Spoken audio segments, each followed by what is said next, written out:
ప్రియా న్యూస్కు స్వాగతం. ఈనాటి ముఖ్యాంశాలు. రేణిగుంట, తిరుపతి, కరకంబాడి, తారక రామనగర్ వంటి పలు ఏరియాల్లో వీరు రాత్రిపూట స్నేహితులతో కలిసి దొంగతనాలకు పాల్పడేవారు. వీరిని పట్టణ పోలీసులు ఈరోజు ఉదయం రేణిగుంట తారక రామనగర్ చర్చి వద్ద ఉండడం గమనించి పట్టణ పోలీసు వారిని అదుపులో తీసుకున్నారు. వీరి వద్ద నుండి విలువైన సెల్ ఫోన్లు, బంగారపు చైన్లు, 2 వీలర్ స్వాధీనపరుస్తున్నారు. వీరిపై గతంలో పలు కేసులు ఉన్నాయని, వీరు తమిళనాడు చుట్టుపక్కల పరిసర ప్రాంతాల్లో దారి దోపిడీకి పాల్పడేవారని పోలీసులు తెలిపారు. ముద్దాయిలను రిమాండ్కి పంపించారు. గస్తీని పెంచి దారికి దోపిడీకి పాల్పడుతున్న ముఠాలను పట్టుకునేందుకు రేణిగుంట పట్టణ పోలీసులు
అందరికీ నమస్కారం అండి. తిరుపతి జిల్లా రేణిగుంట పట్టణ పోలీస్ స్టేషన్ పరిధిలో గత నెల 13వ తారీఖు రాత్రి సుమారు 1:30 సమయంలో తిరుపతి టౌన్ నుంచి రేణిగుంటకు అతని యొక్క 2 వీలర్లో వస్తూ ఉండగా మార్గమధ్యంలో మన తిరుచానూరు రైల్వే స్టేషన్ వద్ద ఒక 3 వ్యక్తులు అతన్ని ఆపి బెదిరించి కొట్టి అతని వద్ద ఉన్నటువంటి 5,000 రూపాయల డబ్బు, అతని సెల్ ఫోన్ని, అతని మెడలో ఉన్నటువంటి చైన్ని తీసుకెళ్ళిపోయినారని చెప్పేసి మాకు పోలీస్ స్టేషన్కి వచ్చి కంప్లైంట్ చేయడం జరిగింది. అతని ఫిర్యాదు మేరకు కేసు నమోదు చేయడం జరిగింది. ఆ కేసు విచారణలో భాగంగా మేము తిరుగుతూ ఉండగా మాకు ఈరోజు ఉదయం రాబడిన ఖచ్చితమైన సమాచారం మేరకు మన రేణిగుంట మండలం కరకంబాడి పంచాయతీ తారక రామనగర్లో సెయింట్ పీటర్స్ చర్చ్ సమీపంలో కొంతమంది వ్యక్తులు అనుమానాస్పదంగా ఒక దగ్గర ఉన్నారని మనకు సమాచారం ఉంది. వెంటనే నేను, మా ఎస్ఐ గారు, సిబ్బంది అంతా కలిసి అక్కడికి వెళ్ళి వాళ్ళని చుట్టుముట్టి పట్టుకోవడం జరిగింది. చుట్టుముట్టి పట్టుకున్నప్పుడు వాళ్ళు మొత్తం 7 వ్యక్తులుగా ఉండడం జరిగింది. వాళ్ళని విచారిస్తే వాళ్ళు పోయిన నెల మనకు 13వ తారీఖు రాత్రి ఆ వ్యక్తిని బెదిరించి ఏదైతే సొత్తులు లాక్కెళ్ళిపోయినారో ఆ నేరాన్ని కూడా అంగీకరించడం జరిగింది. వాళ్ళు లాక్కెళ్ళినటువంటి సొత్తును కూడా మనకు అప్పచెప్పడం జరిగింది. బాధితుల దగ్గర నుంచి బెదిరించి లాక్కపోయినటువంటి చైను, అతని వద్ద ఉన్నటువంటి సెల్ ఫోన్ అన్నింటినీ కూడా రికవరీ చేయడం జరిగింది.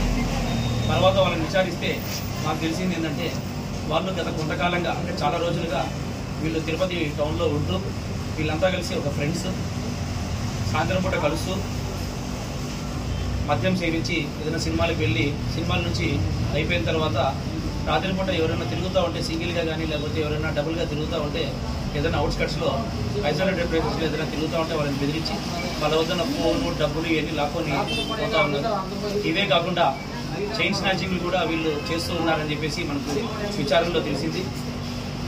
సో ఇప్పటివరకు వాళ్ళు ఈ విధంగా బెదిరించి బాధితులను బెదిరించి వారి వద్ద నుంచి లాక్కోపోయినటువంటి ఒక 8 సెల్ ఫోన్ని, ఒక బంగారు చైన్ని, అదేవిధంగా వీళ్ళు రేణిగుంట టౌన్ నందు వీళ్ళు దొంగలించినటువంటి ఒక 2 వీలర్స్ని కూడా రికవరీ చేయడం జరిగింది. అదేకాకుండా అలిపిరి పోలీస్ స్టేషన్ లిమిట్స్లో కూడా ఒక చైన్ స్నాచింగ్ చేశారు. అదేవిధంగా తిరుచానూరు పోలీస్ స్టేషన్ లిమిట్స్లో కూడా ఒక అతను లోకో పైలట్, అతను కూడా రాత్రిపూట డ్యూటీ కంప్లీట్ చేసుకొని తిరిగి వెళ్తూ ఉంటే మిడ్నైట్ అతనిని కూడా ఆపి బెదిరించి అతని సెల్ ఫోన్ని కూడా లాక్కొని పోవడం జరిగింది. సో ఈ విధంగా వాళ్ళు చేసినటువంటి అఫెన్స్లన్నింటినీ కూడా ప్రాపర్టీ రికవరీ చేయడం జరిగింది. సో వాళ్ళని విచారించినాం. సో విచారించిన తర్వాత ఇంకా తదుపరి జరిగేటువంటి చర్యల్లో భాగంగా వాళ్ళందరినీ కూడా రిమాండ్ పంపిస్తున్నాం.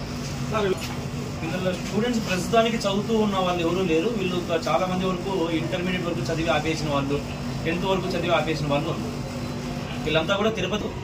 వీళ్ళు చాలా కాలంగా ఈ టైప్ ఆఫ్ అఫెన్సెస్ చేస్తూ ఉన్నారు.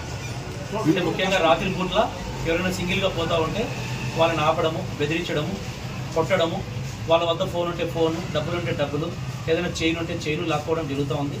ఇదే కాకుండా చైన్ స్నాచింగ్స్ కూడా పాల్పడుతున్నారు. విచారిస్తే మాకు తెలిసింది ఏంటంటే రీసెంట్గా తమిళనాడులో కూడా తిరువురు అనే ప్రాంతంలో కూడా 2 చైన్ స్నాచింగ్ చేశారు.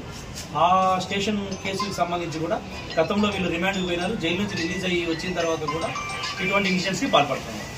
యాక్చువల్గా మొత్తం 7 మంది వీళ్ళంతా కలిసి ఫ్రెండ్సే. ఈ 7 మంది కలిసి చేస్తున్నారు. అంటే కొన్నిసార్లు 7 మంది కలిసి చేస్తారు, కొన్నిసార్లు 3 వెళ్తారు, కొన్నిసార్లు 4 వెళ్తూ ఉంటారు. మొత్తం ఇప్పటి వరకు తమిళనాడులో చైన్ స్నాచింగ్స్ కేసెస్ ఉన్నాయి. అండ్ మోర్ ఓవర్ ఈ ఫోన్లు లాక్కపోయి బెదిరించడానికి సంబంధించి మన తిరుచానూరు పోలీస్ స్టేషన్లో ఒక రాబరీ కేసు ఉంది, అలిపిరి పోలీస్ స్టేషన్లో ఒక చైన్ స్నాచింగ్ ఉంది, మన దగ్గర కూడా ఒక రాబరీ. అంటే గత నెల ఇంటర్మీడియట్ వరకు చదివి ఆపేసిన వాళ్ళు, 10th వరకు చదివి ఆపేసిన వాళ్ళు, వీళ్ళంతా కూడా తిరుపతి టౌన్కి చెందిన వాళ్ళు. వీళ్ళు చాలా కాలంగా ఈ టైప్ ఆఫ్ అఫెన్సెస్ చేస్తున్నారు. అంటే ముఖ్యంగా రాత్రి పూట్ల ఎవరైనా సింగిల్గా పోతూ ఉంటే వాళ్ళని ఆపడము, బెదిరించడము, కొట్టడము, వాళ్ళ వద్ద ఫోన్ ఉంటే ఫోను, డబ్బులు ఉంటే డబ్బులు, ఏదైనా చైన్ ఉంటే చైన్ లాక్కోవడం జరుగుతూ ఉంది. ఇదే కాకుండా చైన్ స్నాచింగ్స్ కూడా పాల్పడుతున్నారు. విచారిస్తే మాకు తెలిసింది ఏంటంటే రీసెంట్గా తమిళనాడులో కూడా తిరువురు అనే ప్రాంతంలో కూడా 2 చైన్ స్నాచింగ్ చేశారు. ఆ స్టేషన్ కేసులకు సంబంధించి కూడా గతంలో వీళ్ళు రిమాండ్కి పోయినారు. జైలు నుంచి రిలీజ్ అయ్యి వచ్చిన తర్వాత కూడా ఇటువంటి ఇన్సిడెంట్స్కి పాల్పడుతున్నారు. వీళ్ళు ఎంతమంది పుట్టారు సార్? వీళ్ళు ఎంతమంది పట్టుబడ్డారు? ఇంకెంత పట్టుబడ్డారు?